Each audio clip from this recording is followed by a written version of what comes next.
সকালবেলা বাবা এত বড় সাইজের পেঁপে নিয়ে এলো বাজার থেকে, তাই ভাবলাম এটার কি আর করা যাক। এটা তো এমনিতেও মিষ্টি থাকে আর এটা দেখতেও কিন্তু খুবই সুন্দর লাল।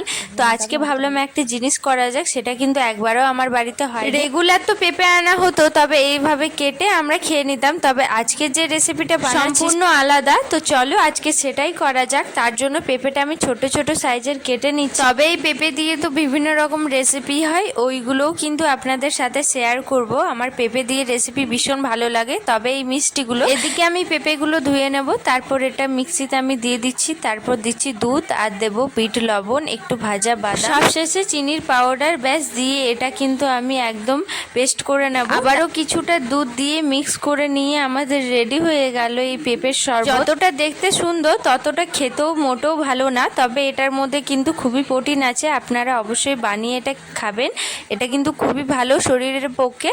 কিছুটা উপর থেকে বাদাম দিয়ে আমাদের রেডি হয়ে গেল। বাই, রাধে রাধে সবাই।